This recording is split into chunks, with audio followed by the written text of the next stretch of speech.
Здравейте на всички! Аз отново съм в болница. Това път за кръвопреливане. Предния път не можа да се получи нещо, кръвта направи проблем. Преди 2 дена. И сега този път уж ще бъде успешен. Относно болките, които имам, тези ужасни болки, имаме много голямо развитие.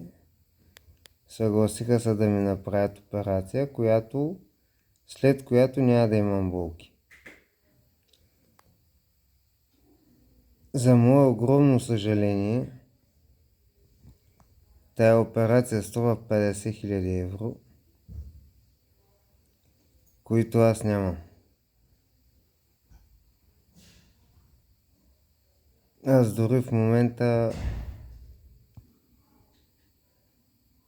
нямам за един курс химиотерапия, нали, с разходите до там и т.н.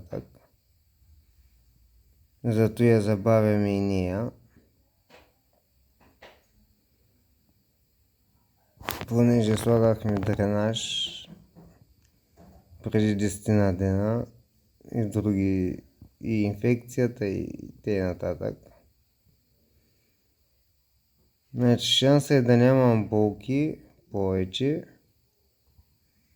е само в тая операция, която е на 3 етапа, долу ниско в червата,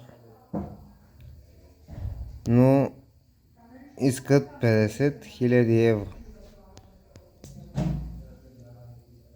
Не знам как ще стане, хапчетата вече почти не ми помагат, морфини не ми помагат, само повръщам от тях. Не знам докъде ще я докарам. Хапчетата трябва да се пият на 12 часа, аз ги пия на 4 часа и половина. Не се издържа. По тази причина и почти спрях да ям, заради болките. Иначе апетит има много, ама за сега това е от мен. Още една банка кръв ще пролеем в тая болница, където съм сега. Оттам насетне, каквото е рекал го.